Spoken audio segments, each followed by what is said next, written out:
que ja heu comentat alguna vegada, l'aporto de l'accés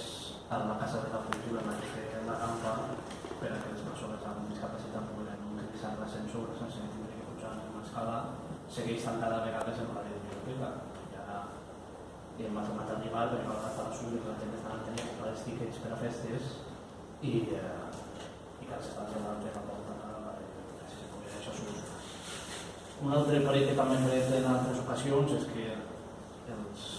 els antics pecos que ara s'anomenen SOM, segons tinc entès, ja s'han publicat en el BOP i ja s'ha publicat a què aniran destinats i a més els 10 anys seran bianuals, 2018 i 2019, i el que a nosaltres ens agradaria, que respectem la forma d'actuar de l'equip de govern, però no compartim, és que s'hagués donat compte en comissió de que d'on anaven destinats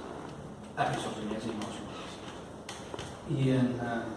I unes quantes preguntes encara que me sume el que ha dit així, de que aquest punt passi a comissió i ens aclareixi el tema de Monterrey, seria que ens explicaran els 100.000 euros d'aquest any a quina separata o a quina part de Monterrey van anar destinats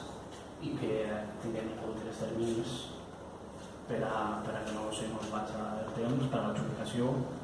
i després també que hem vist en l'estat d'execució que ara en 2020 ja s'han sumat aquests 100.000 euros que tenien que vindre i 55.000 euros que a més pareix que ja han arribat aquests 55.000 euros i la pregunta és si això són els de 2017 que encara estem esperant veure aquest ingrés i si veure així si els 20.000 euros que falten que haurien de ser 75.000 si ha passat alguna d'aquests 20.000 euros o si no ha passat. Moltes gràcies.